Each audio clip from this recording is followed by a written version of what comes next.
Telugu digital media network లో political కేటగిరీలో number 1 కేవలం 72 గంటల్లో 1,50,00,000 వ్యూస్ పైగా పాపులర్ టీవీ నెట్వర్క్. నమస్కారం అమ్మా, మీ పేరు? నిర్మల. ఏం చేస్తుంటారు? House wife. సార్ ఏం చేస్తారండి? సార్ ఫ్రూట్ బిజినెస్ చేస్తారు. Food business. ఎలా ఉందండి బిజినెస్? బిజినెస్ బాగానే ఉంది. అంటే ధరలు ఎలా ఉన్నాయండి? ధరలు ఎక్కువగానే ఉన్నాయి. కొంచెం మధ్య తరగతి వాళ్ళకి కొంచెం కష్టంగానే ఉంది. అంటే మీరు కొనేటప్పుడు ఎలా ఉంటాయి, అమ్మేటప్పుడు ఎలా ఉంటాయి? కొనేటప్పుడు మామూలుగానే ఎక్కువగానే ఉంటాయి. యాప్లు పెట్టి 2,000 అని అలా ఉంటాయి. కానీ అడగడానికి మాత్రం ధరలు వచ్చేవాళ్ళు కొంచెం తక్కువగా అడుగుతారు. ఆయన ఎక్కువ రేటు అమ్మితే కొనరు. అవి అలా ఉంచుకోవటం, నిలవటం, పాడేయటం, కుళ్ళిపోవటం ఉండదు కదా సరుకు. అట్లాగా. ఎంతమంది పిల్లలమ్మా? నాకు 2 బాబులు. ఏం చదువుకుంటున్నారు వాళ్ళు? ఒక బాబు ఇంజనీరింగ్, ఒక బాబు బీటెక్ చేస్తున్నారు.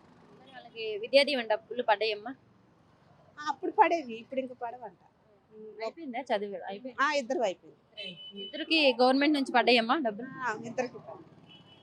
మరి ఇప్పుడు నిత్యావసర వస్తువులన్నీ ఎలా ఉన్నాయండి? కూరగాయలు కానీ నిత్యావసర వస్తువులు అంటే ఇంట్లో మీకే తెలుస్తాయి, అవన్నీ ఎలా ఉన్నాయండి రేట్లు? ఆయిల్ బాగా రేటు ఉంది. అంటే మధ్య తరగతులు కొంచెం ఎక్కువే. బాగా ఉన్న వాళ్ళకైతే పర్లేదు కానీ మధ్య తరగతి కష్టమే. బతకడం కష్టమే, కొంచెం ఎక్కువగానే ఉన్నాయి. ఆయిల్ అని, కందిపప్పు అని అన్ని బాగా ధరలు ఉన్నాయి. కూరగాయలు అంటే కొంచెం తగ్గినట్టున్నాయి ఈ మధ్యన. ప్రస్తుతం ప్రభుత్వ పరిపాలన ఎలా అనిపిస్తుందమ్మా? బాగానే ఉంది. పరిపాలన అయితే బాగానే ఉంది. ఎందుకని ఈ పథకాలు ఇవన్నీ బాగా అందుతున్నాయి. అందరికీ అందుతున్నాయి పథకాలు. అందులో వాళ్ళకి కూడా మళ్ళీ ఇది కొత్తగా రిలీజ్ చేశాడు కదా, పెట్టుకోమని అప్లికేషన్. అది బాగానే ఉంది. మీకు ఇంకా ఏమైనా వస్తాయండి ప్రభుత్వం ద్వారా? డోక్రా రుణమాఫీ అని మొన్నే తంబేసి వచ్చాము చేతికి. మరి అది ఇంకా రాలేదు, వస్తుందేమో. ఇప్పుడు 4 ఏళ్ల నుంచి అయిందండి రుణమాఫీ. 3 సార్లు మాకు అందింది, ఇది 4వసారి. 4సారి. మీరే సంతోషంగా ఉన్నారా మరి? బాగానే ఉంది. ఇంకా మీకు ఇంకేమైనా పథకాలు వస్తాయా ఇంకా డోక్రా కాకుండా? డోక్రా ఒకటే ఇప్పుడు ప్రస్తుతం నాకు. ఇంకేం లేవు మాకు. మీకు వాలంటీర్లు కానీ వాళ్ళంతా ఎలా పని చేస్తున్నారండి? అడుగుతున్నారు, అన్ని సచివాలయంకి వెళ్తే అన్ని చేస్తున్నారు. మళ్ళీ నెక్స్ట్ వస్తే ఇస్తారేమో. ఇస్తారేమో మరి, అందుకే నెక్స్ట్ రావాలని కోరుకుంటున్నాం. మరి నెక్స్ట్ మళ్ళీ ఎవరు రావాలని కోరుకుంటున్నారు? మాకు ఇల్లు కావాలి కాబట్టి ఆయన రావాలని కోరుకుంటున్నాం. ఎందుకంటే టీడీపీ ప్రభుత్వం వస్తే ఇల్లు రాదనుకుంటున్నారు. ఇప్పుడు మళ్ళీ జగన్ గారు వెళ్ళిపోతే మళ్ళీ టీడీపీ ఏం చేసిద్దాం తెలీదు. ఎవరు ప్రజల కోసం ఎక్కడండి, ఎవరు వాళ్ళు వ్యక్తిగతంగా కక్షలో ఏమో తెలీదు, అలా ఉన్నారు. అప్పుడు కట్టాము ఇల్లు, చాలా మందికి లేవుగా, రాలేదుగా. టీడీపీ హయాంలో కడితే జగన్ గారు ఏమో పడేసినట్టున్నారు. అక్కడ ఎవరికి రాలా, డబ్బులు కూడా వెనక్కి రాలా చాలా మంది. అదే ప్రభుత్వంలో డబ్బులు కట్టారండి?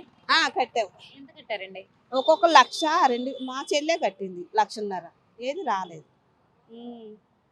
అయ్యేమో పడేశారు, ఇల్లు కూడా చేతికి రాలేదు. ఇప్పుడు ఈయన రాకపోతే ఈ కూడా పోతాయేమో నాకు భయం. ఇప్పుడు మళ్ళీ అయితే జగన్ గారే రావాలనుకుంటున్నారు. మరి జగన్ గారు చెప్పిన అన్ని పథకాలు అమలు చేశారు కాబట్టి మీకు కూడా ఇల్లు వస్తుంది అనుకుంటున్నారా? అనుకుంటున్నాను, నమ్ముతున్నాం. మరి అన్ని అమలు చేసినట్టేనా ఆయన? చేశారు. ఆయన చెప్పిన నవరత్నాల పథకాలన్నీ అన్ని చేసినట్టే సగం అందకపోయినా మళ్ళీ పెట్టుకోమంటారు కదా అప్లికేషన్. పెట్టుకున్న వాళ్ళకి మళ్ళీ వస్తున్నాయండి. అంటే మొన్న విడుదల చేశారు, చూడాలి. ఇప్పుడు చూస్తే ఇప్పుడు పక్కన ఇళ్ళోళ్ళు ఉండే ఉంటారు, మీ పిల్లలు అంటే పెద్దోళ్ళు అయిపోయారు కాబట్టి ప్రభుత్వ స్కూల్స్ కానీ అవి ఎలా ఉన్నాయండి చెప్పుకుంటారు కదా. ఇంగ్లీష్ మీడియం అవి పెట్టాడు కదా, బాగుంది. ఇది వరకు ఏది మేము చదువుకున్నప్పుడు అసలు ఇంగ్లీష్ 7th వచ్చేదాకా ABCDలు వచ్చేది కావు. ఇప్పుడు LKG నుంచి అది బాగుంది, చదువుకు మాత్రం బాగుంది.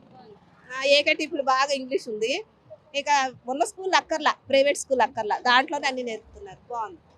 అంటే స్కూల్స్ కూడా బాగా డెవలప్ చేశారు, ప్రైవేట్ స్కూల్స్ తో సమానంగా చేశారని అంటున్నారు. బాగుంది. ఎందుకు ఏకైతే పిల్లలు మా పక్కన ఉన్నారు, వాళ్ళు ఇంగ్లీష్ మాట్లాడుతున్నారు. బాగుంది. ఎడ్యుకేషన్ బాగుంది, చాలా బాగుంది. అదొక్కటి ఇంకా ఎక్కువ మార్కులు వేయచ్చు ఆయనకి.